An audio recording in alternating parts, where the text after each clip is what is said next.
चला बरेच दिवस झाले मला ना विचारताय माझे सबस्क्रायबर की ताई तुम्ही होम टूर कधी देणार आहेत, होम टूर कधी देणार आहेत. तर म्हटलं होम टूर तर देणारच आहे मी, पण म्हटलं आता जेव्हा म्हणजे माझा थोडासा सबस्क्रायबर बेस वाढेल आणि त्यावेळेस मी होम टूर देणार आहे. पण आता असं वाटायला लागलं आहे ना की आता रिसेंटमध्ये पण मला एक कमेंट्स आली होती की ताई होम टूर द्या ना, कधी देणार आहे, बराच उशीर करताय तुम्ही. तर त्यांना मी रिप्लाय करत सांगितलंही होतं की 5,000 सबस्क्रायबर वगैरे झाल्यानंतर मी देणार आहे होम टूर. पण आता म्हटलं थोडंसं होम टूर नाही, पण आता जी आपली हक्काची जागा आहे माझी तुमची आणि सगळ्याच आपल्या गृहिणींची आवडीची जागा, तर ती म्हणजे आपलं किचन. आणि म्हटलं चला किचन टूर तरी देऊया तुम्हाला. आणि तेवढंच माझ्या सबस्क्रायबरांना थोडंसं म्हटलं हे होईल की दिलं ताईने काहीतरी, होम टूर नाही पण ॲटलिस्ट किचन टूर तरी दिला.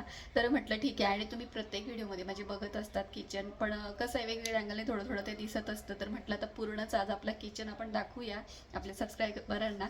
आणि होम टूर तर नक्कीच देणार आहे नेक्स्ट, ज्यावेळेस 5,000 सबस्क्रायबर पूर्ण होतील, सबस्क्रायबर बेस थोडासा वाढल्यानंतर आपण होम टूर नक्की करणार आहोत. तर चला आता किचन तुम्हाला दाखवते माझा. तर इकडून आता डायनिंग एरियातनं निघाल्यानंतर आपण किचनमध्ये आतमध्ये येत आहोत. तर इकडे डाव्या हाताला हा फ्रीज ठेवलेला आहे मी, आणि याचंसुद्धा माप घेतलेलं आहे.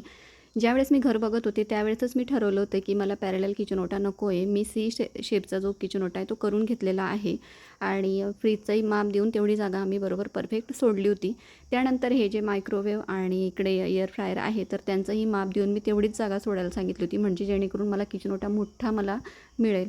आणि बरोबर मापं घेऊन तेवढं आम्ही सोडलेलं आहे. त्यानंतर इकडे वरती हे सगळे क्रॉकरी सेट वगैरे ठेवायला, म्हणजे काचेची भांडी किंवा मला ना छोटी छोटी भांडी खूपच आवडतात. मग ते सगळं ठेवण्यासाठी सुद्धा मला एक शोकेश पाहिजे होतं, कारण उघड्यावर ठेवले ना ते खूप खराब होतात. तर त्यासाठी मी इकडे असं केलेलं आहे. इकडे आपले ज्यूसचे वगैरे ग्लास आणि पाणी पिण्यासाठी वगैरे ग्लास सगळं सगळं म्हणजे इकडे मी ठेवलेलं आहे. तर हे असं छान दिसतं एका साईडला. आणि फ्रीजच्या वर मी एकही कपाट केलं आणि ती जागा मला मोकळीच पाहिजे होती, खूप असं बटबटीत नको होतं. त्यानंतर इकडे आता ही मिक्सरची जागा आणि इकडे तेलाचे डब्बे वगैरे ते ठेवलेले आहेत मी, आणि खूप जास्त नाही ठेवत, एक छोटीशी फक्त ती ट्रॉली ठेवली मी, म्हणजे जेणेकरून खालची जागा खराब होत नाही आणि सारखं सारखं आपल्याला क्लीन करायला लागत नाही. एकदा ट्रॉली ओढली म्हणजे त्याच्या खाली क्लीन केलं की झालं. आणि आठवड्यातनं एकदा ट्रॉली आपण ती स्वच्छ करून घ्यायची, म्हणजे ती जी ठेवली नाही मी त्या ठिकाणी भांडं ते सांगते मी. तर तेलकट वगैरे डाग मग त्या ठिकाणी होत नाही. त्यानंतर इकडे छोट्या छोट्या बरण्या ठेवलेल्या आहेत. हे असं मला खूप दिवसांपासून हौस होती की दोघं बाजूला असं म्हणजे करायचं आपण, छोटे छोटे शेल्फ करायचे आणि त्या बरण्या वगैरे त्या ठिकाणी ठेवायच्या, की जे छोट्या छोट्या गोष्टी असतात ना पटकन घेण्यासाठी, पटकन खाण्यासाठी मुलांना वगैरे त्या ठिकाणी ड्रायफ्रूट्स वगैरे किंवा मग बिस्किट वगैरे असं ठेवता येईल. त्यानंतर इकडे हे आता चिमणी लावलेली आहे, आणि ती पण तिचा जो पाईप वगैरे आहे तो कव्हर केलेला आहे मी, कारण तो उघडा पाईप मला अजिबात चांगला वाटायचा नाही. मी बऱ्याच ठिकाणी बघितला होता, तर म्हटलं तोही कव्हर करून टाकायचा. त्यानंतर चिमणी पण मी अशी घेतली की त्याचे हे जे जाळी आहे ना, तर ती थोडीशी मोठी घेतलेली, म्हणजे जाड छिद्राची घेतलेली आहे, कारण ती क्लीन वगैरे करायला सोपी पडते त्यासाठी. जर का बारीक जाळीची घेतली ना आपण, तर ती क्लीन करायला फार हे होऊन जातं. त्यानंतर इकडे हे गॅस शेगडी आहे, ती आतमध्ये फिक्स होणारी शेगडी आहे माझी, आणि ती ऑटोमॅटिक आहे फुल्ली. त्याला काही हे लागत नाही, लायटर वगैरे आपण ऑन केले की ऑन होतात, आणि मेन स्विच असतात आपले बोर्डवर. त्यानंतर इकडे ह्या ट्रॉल्या वगैरे त्या काही मी आता आतून तुम्हाला दाखवत नाही, फक्त ही एक दाखवते. आणि इझी पडतं आपल्याला सगळं वापरायला, आपल्या पद्धतीने आपण सोयीस्करपणे ठेवलं की. तर इकडचा पोर्शन हा असा झालेला आहे. इकडे ही ट्रॉली मी एकदा शॉर्ट्समध्ये दाखवली होती साफसफाई करताना, की इकडे कांदे बटाट्याची एकच ट्रॉली केली मी.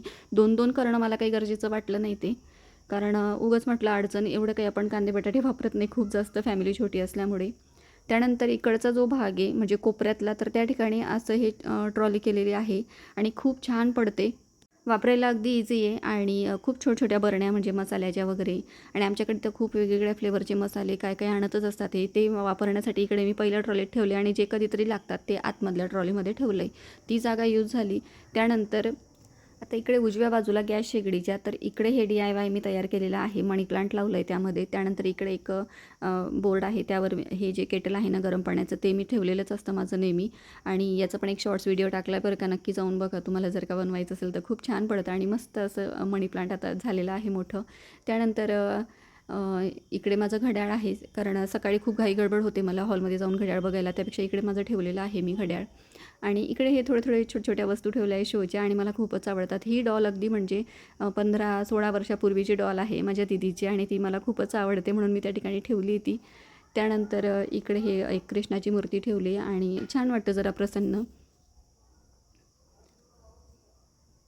तर इकडे आता खालच्या बाजूला इकडे हा जो कॉर्नर आहे ना, इकडे काही मी तशी ट्रॉली बनवून घेतलेली नाही आहे. इथे मला मोठे मोठे डबे ठेवण्यासाठी मी जागा राहू दिली आहे, कारण पिठाचा वगैरे डबा ठेवायला ती जागा पाहिजे म्हटलं. त्यानंतर हे सावंतवाडीवरनं आणलं होतं हे जे आहे ना लाकडी खेळणं, तर ते पण मला खूपच आवडतं आणि ते सुद्धा मी वरती ठेवलेलं आहे. थोडंसं डेकोरेटिव्ह असलं की छान वाटतं आपल्याला, किचनमध्ये स्वयंपाक करायलाही छान वाटतं, कारण किचन अशी जागा असते ना की आपल्याला त्या ठिकाणी निवांत शांत वाटतं, अगदी मला तरी वाटतं म्हणजे. तर इकडे आता हे नळ वगैरे आणि हे तुम्ही नेहमी बघतच असतात माझ्या शॉर्ट्स व्हिडिओमध्ये, तर ते मी म्हणजे बनवून घेतलं आहे माझ्या पद्धतीने. असं मला पाहिजे होतं, मी बऱ्याच ठिकाणी बघितलं होतं ते आणि असंच मला पाहिजे म्हटलं, तर ते तसंच करून घेतलेलं आहे आम्ही. त्यानंतर इकडे विंडो आहे आणि त्याच्या बाजूला तिकडे मागच्या साईडला वॉशिंग एरिया आहे. तर इकडे ही चूल ही पण खूप जुनी आहे, खूप वर्ष झाली तिला, पण मला खूपच आवडते. वरचं जे आहे ना ती खापराची चूल म्हटली जाते तिला, वरचं खापर आणि खालची चूल आहे, तर ते मी ठेवली त्या ठिकाणी असंच शोपीस म्हणून. त्यानंतर इकडे एक कपाट करून घेतलं आहे, कारण इकडे आम्ही आरो वगैरे काहीच लावलं नाही. माझं आरो जे आहे ना ते खालच्या बाजूला आहे आणि वरती पाणी घेतलेलं आहे, म्हणजे ते त्या पद्धतीचंच आरो आहे की ते वरती येईल पाणी असं. तर त्याचा पण नळ वरतीच आहे इथे, तर तो पण तुम्हाला दाखवते मी.